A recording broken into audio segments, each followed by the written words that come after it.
Assalamualaikum warahmatullahi wabarakatuh. Alhamdulillahil qail wa dzakir fa inna dzikra tanfa'ul mu'minin. Asyhadu an la ilaha illallah wa asyhadu anna Muhammadan abduhu wa rasuluh. Allahumma salli wa sallim wa barik ala nabiyyina Muhammad sallallahu alaihi wasallam wa ala alihi wa ashabihi ajma'in, amma ba'd. Allahumma inna nas'aluka ilman nafi'ah.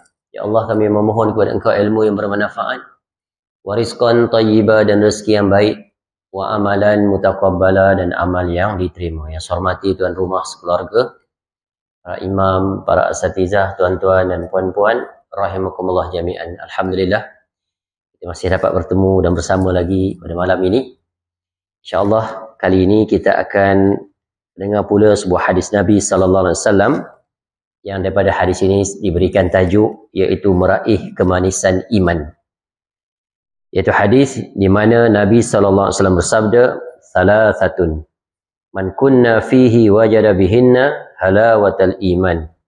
Ada tiga perkara, barang siapa yang ketiga perkara itu ada pada dirinya, maka orang tersebut akan dapat merasakan manisnya keimanan.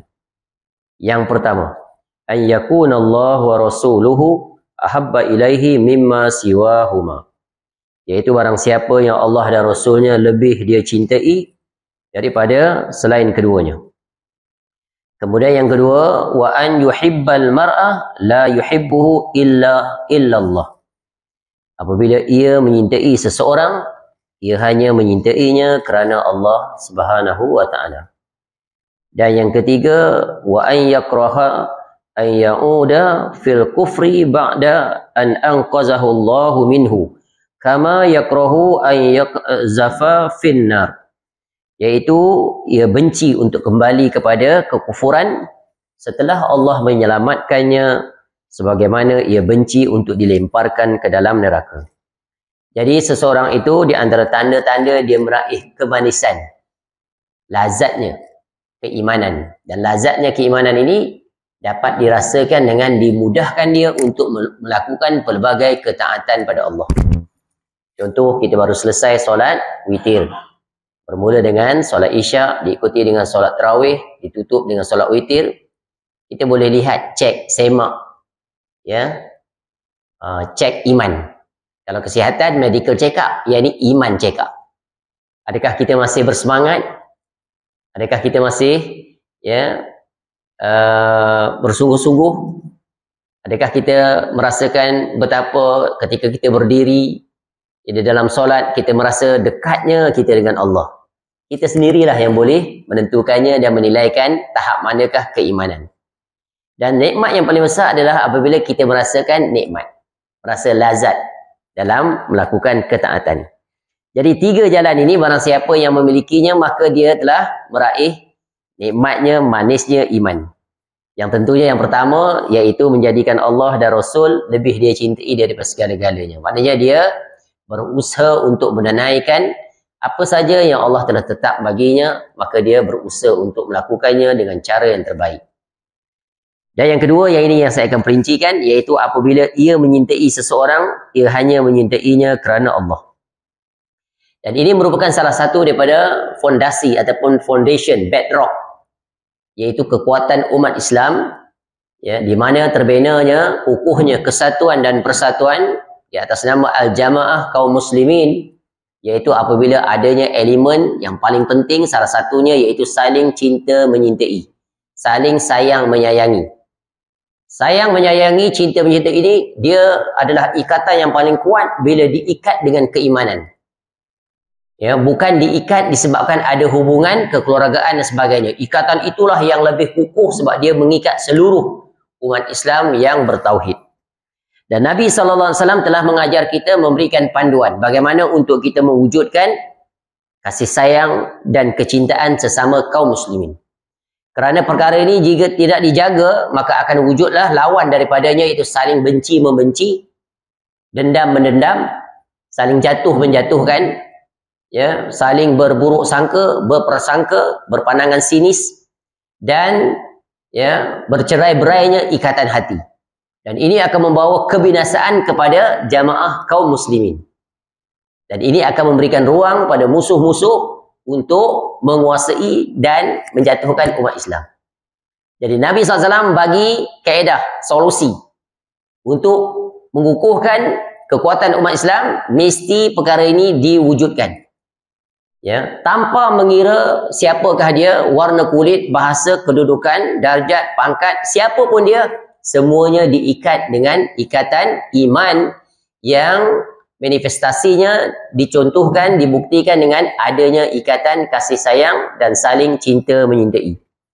Jadi bagaimana perkara ini dapat diwujudkan? Secara ringkas. Ya, sekurang-kurangnya ada 7 panduan yang telah ditetapkan oleh Nabi SAW. Yang pertama, iaitu kita berkawan, bersahabat sesama Muslim ini, tak lain dan tak bukan, cintanya kita kepada mereka itu kerana Allah Ta'ala. Diikat dengan ikatan, iaitu kepada Rabb kita, kerana Allah yang memerintahkan. Jadi kita berkawan dengan siapa pun, bukan kerana kepentingan selain daripada kepentingan cinta kerana Allah. Bukan diikat dengan kepentingan duniawi, ya, dan pelbagai lagi. Yang kedua, iaitu menyayangi seseorang sebagaimana kita menyayangi diri kita sendiri. Bahasa Inggeris dia kata, put yourself on others' shoes. Ya, empathy. Dalam bahasa Inggeris disebut empathy. Susah dia, kita rasa susah. Senang dia, kita turut senang. Ya, begitu kaedahnya. Jadi umat Islam ni dia ibarat satu tubuh badan. Sakit tangan kiri, tangan kanan turut merasai. Itulah dia menyayangi seseorang sebagaimana kita menyayangi diri sendiri. Sebab itu disunahkan untuk kita mengucapkan kepada sesama saudara kita, inni uhibbukallah, ataupun inni uhibbukillah, ataupun sekarang inni uhibbukumullah. Saya sekarang mengucapkan, saya menyintai tuan-tuan semua ni tak lain dan tak bukan kerana Allah Subhanahu wa Ta'ala. Ya. Yang ketiga, iaitu menjauhi sifat hasad, benci, pertelingkahan dan permusuhan. Buang semua sifat-sifat yang negatif, sifat-sifat yang membinasakan ni.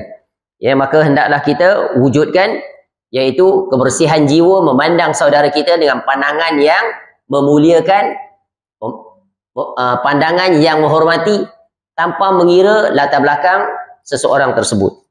Yang keempat, iaitu menghormati dan memuliakan siapa saja, tanpa mengira latar belakangnya, status, kedudukannya, pangkat, jawatan dan seumpamanya. Cuba lihat Nabi SAW ketika mengurus para sahabat Nabi SAW. Di bumi Mekah, di bumi Madinah, bertemu mereka semuanya di Madinah. Kaum Muhajirin dan kaum Ansar. Di antara perkara pertama yang awal dibuat oleh Nabi SAW ketika sampai ke Yathrib, yang kemudian ditukar menjadi Madinah, ya, Nabi SAW mempersatukan, iaitu ya, di antara Muhajirin dan Ansar. Ansar yang terdiri pada suku Aus dan Khazraj. Nabi SAW mempersaudarakan di antara mereka itu. Contoh, Abdurrahman bin Auf radhiyallahu an dengan seorang sahabat Nabi SAW Ansar. Dua-dua memiliki posisi yang sama, sekufu. Abdurrahman bin Auf radhiyallahu an seorang pakar ahli perniagaan, salah seorang yang datang daripada bumi Mekah. Dipersaudarakan dengan salah seorang yang paling kaya, ya, yang juga jenis juga sama. Jadi Nabi SAW pasangkan sama supaya nanti sama-sama boleh, ya, merancang, menyusun dan seumpamanya. Cukup tak kata. Kalau nak dikisahkan, banyak faedah daripada sirah yang berkaitan bagaimana Nabi SAW yang mempersaudarakan di antara Muhajirin dan Ansar. There is a lot of lesson learned in term of our actual daily implementation. Sebab they are the best reference for us to refer. Tapi kita tidak menggalinya. Kalau kita mempelajari sirah, banyaknya pelajaran berguna. Baik. Yang kelima, memaklumkan kepada saudaranya atau rakannya bahawa ia mengasihi, menyayanginya kerana Allah Ta'ala. Saya sebut tadi. Jadi sunnah. Jadi kita sebut, kita jumpa.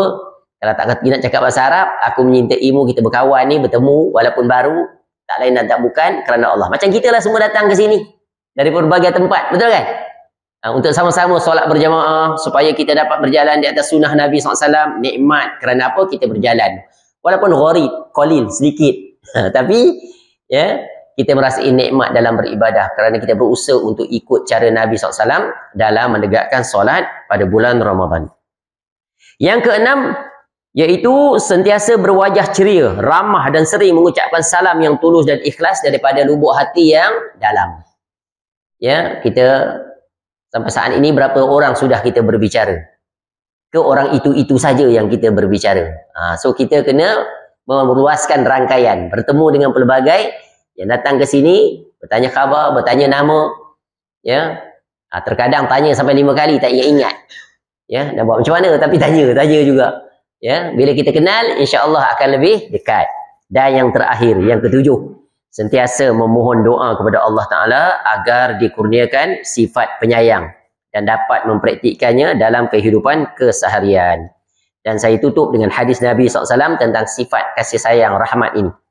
Kata Nabi SAW, Ar-Rahimun yarhamuhumullah, irham man fil ard yarhamukal min fis sama. Seseorang yang menyayangi orang lain pasti akan disayangi oleh Allah. Sayangilah setiap penduduk di bumi, nescaya engkau akan disayangi oleh para penghuni di langit. Jadi ini kaedah yang sangat indah daripada Nabi SAW, ya, saling kasih bersayanglah di antara kita. Maka kita akan mendapat kasih sayang daripada penduduk langit. Wallahu a'lam. Mudah-mudahan ya bermanfaat dan dapat kita praktikkan wasiat Nabi SAW, iaitu bagaimana untuk kita menikmati manisnya iman. Wallahu a'lam. Subhanakallahumma wa bihamdika asyhadu an la ilaha illa anta astaghfiruka wa atubu ilaik. Wassallallahu ala nabiyyina Muhammad wa ala alihi wa sahbihi wasallam. Wa akhiru da'wana anil hamdulillahi rabbil alamin. Assalamualaikum warahmatullahi wabarakatuh.